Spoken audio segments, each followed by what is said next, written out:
रायगढ़ गांव का railway station इतना शांत रहता था कि अगर कुत्ता भी भौंके तो स्टेशन मास्टर को लगता था कि ट्रेन आ रही है। यहाँ पैसेंजर ट्रेन सिर्फ 2 मिनट के लिए रुकती थी।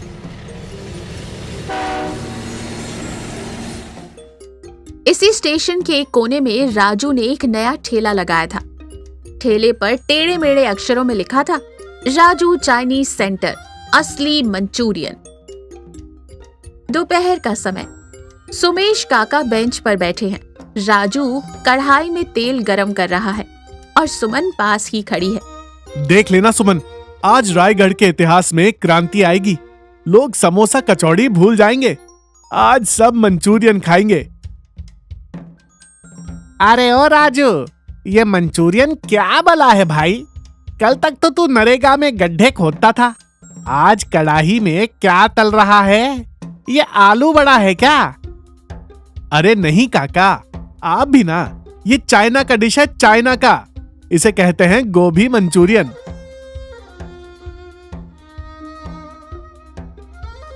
एकदम कुरकुरा, मसालेदार। चाइना? बेटा, उनका माल तो टिकता नहीं। तेरा खाना पेट में टिकेगा कि नहीं? और ये दिखता तो पकोड़े जैसा ही है, बस तूने इसे जला दिया है शायद, इसलिए लाल काला दिख रहा है। काका, इसे सोया सॉस कहते हैं। राजू ने शहर से सीखा है। हाँ काका, एक प्लेट खाओगे तो उंगलियां चाटते रह जाओगे। रहने दे भाई, हमारे गांव में मंचूरियन तो हाजमे के लिए खाते हैं। तू यह मंचूरियन खिलाकर हाजमा मत बिगाड़। तभी ट्रेन आती है। कुछ यात्री उतरते हैं। राजू जोर जोर से चिल्लाता है, आइए बाबूजी, गर्मा गर्म मंचूरियन, चाइनीज तड़का, देसी भड़का। भाई साहब, ये क्या है? सर, ये मंचूरियन है। इसमें से तो मेथी के पराठे जैसी खुशबू आ रही है। वो सर, चाइना में भी मेथी उगती है आजकल, आप खाकर देखिए। यात्री एक पीस खाता है, अजीब मुंह बनाता है और पैसे दिए बिना ही चले जाता है। राजू उदास हो जाता है।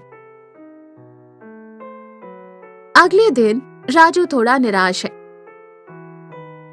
तभी सुमन उसके पास आती है। राजू, तू उदास क्यों है? कल नहीं बिका तो क्या हुआ, आज बिकेगा। पर एक बात बता, तूने इसमें डाला क्या है? कल वो आदमी मेथी की बात कर रहा था। अरे सुमन, वो शहर वाला अजीनोमोटो और विनेगर बहुत महंगा था, तो मैंने अपनी माँ के अचार का मसाला और थोड़े गन्ने का सिरका डाल दिया। सोचा किसी को पता नहीं चलेगा। वाह, मतलब तू चाइनीज के नाम पर हमें अचारी गोभी खिला रहा है। मैंने पहले ही कहा था, ये विदेशी चोचले यहाँ नहीं चलेंगे। इज्जत से समोसे बेच, कम से कम आलू तो अपना होता है। काका, बात समोसे या मंचूरियन की नहीं है, मुझे कुछ अलग करना है। पिताजी के जाने के बाद घर की जिम्मेदारी मुझ पर है। अगर मैं भी वही करूंगा जो सब कर रहे हैं, तो मेरी पहचान कैसे बनेगी? ये ठेला सिर्फ ठेला नहीं, मेरा सपना है। सुमेश काका थोड़ा पिघल जाते हैं। देख बेटा, सपने देखना अच्छी बात है, पर सपने का स्वाद भी तो अच्छा होना चाहिए। तू एक काम कर, ये चाइना वाइना छोड़, इसमें अपने गांव का दम लगा। गांव का दम? हाँ, अरे हम देसी लोग हैं, हमें फीका नहीं चटपटा चाहिए। तेरे सॉस में वो बात नहीं है। इसमें थोड़ी हरी मिर्च कूट के डाल, थोड़ा लहसुन का तड़का मार, फिर देख। राजू ने काका की बात मान ली। उसने रेसिपी बदल दी। अब वो गोभी के पकौड़ों को अपनी माँ की स्पेशल इडली और गुड़ की चटनी और लहसुन मिर्च के ठेचा के पेस्ट में टॉस कर रहा है। खुशबू पूरे स्टेशन पर फैल गई है। राजू, आज खुशबू तो गजब आ रही है। ये क्या किया है तूने? काका ने कहा था ना, देसी दम। मैंने चाइनीज सॉस फेंक दिया। अब ये रायगढ़ स्पेशल ग्रेवी है। तभी स्टेशन पर एक एक्सप्रेस ट्रेन सिग्नल ना मिलने के कारण अचानक रुक जाती है। ये रोज नहीं रुकती थी। ट्रेन रुकते ही भीड़ खिड़कियों से झांकने लगती है। ओ भाई, ये क्या बन रहा है? बड़ी जोरदार महक है। आइए बाबूजी, रायगढ़ का स्पेशल देसी मंचूरियन। यात्री नीचे उतरते हैं। भीड़ ठेले को घेर लेती है। राजू और सुमन जल्दी जल्दी पेस लगा रहे हैं।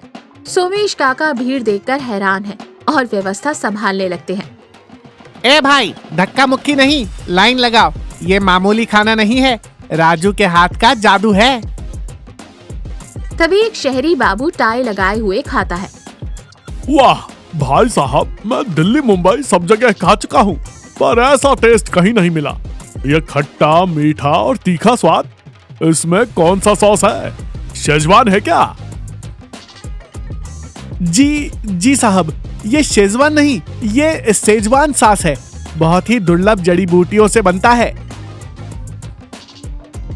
2 प्लेट और लगाओ भैया, पैक कर दो। 6 मिनट के अंदर राजू का पूरा सामान खत्म हो जाता है। ट्रेन का हॉर्न बजता है। लोग भागते भागते और खाते हुए ट्रेन में चढ़ जाते हैं। शाम हो चुकी है। ठेला खाली है। राजू, सुमन और काका वहीं बैठे हैं। राजू के हाथों में नोटों की गड्डी है। काका, आज सब बिक गया। उन्होंने तो बर्तन में बची ग्रेवी भी नहीं छोड़ी। देखा राजू, मैंने कहा था ना, तेरी मेहनत रंग लाएगी। राजू, एक बात बोलूं?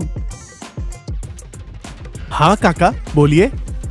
आज तूने जो बेचा वो मंचूरियन नहीं था। क्या मतलब? अरे डर मत पगले, वो मंचूरियन से लाख गुना बेहतर था। तूने विदेशी डिश को अपना बना लिया। तूने उसमें अपनी माँ के मसालों का प्यार और मेरी सलाह का तड़का लगाया। यही तेरी जीत है। लोग चाइनीज खाने नहीं आए थे, वो खुशबू उन्हें खींच लाई जो सिर्फ हमारे यहाँ की है। सही कह रहे हैं काका, मैं फालतू में बाहर वालों की नकल कर रहा था। असली स्वाद तो अपनी जड़ों में है। तो अब इस डिश का नाम क्या रखेंगे? चाइनीज मंचूरियन तो ये है नहीं। अब से इसका नाम होगा राजू के अचारी गोले। तीनों जोर से हंसते हैं। सोमेश काका राजू की पीठ थपथपाते हैं। इस कहानी से ये सीख मिलती है कि हमें दुनिया के साथ चलना चाहिए, लेकिन अपनी पहचान खोकर नहीं। असली सफलता तब मिलती है जब हम किसी और की नकल करने की बजाय अपने हुनर और अपनी संस्कृति पर भरोसा करते हैं। जैसे राजू ने चाइनीज डिश में देसी तड़का लगाकर अपनी अलग पहचान बनाई।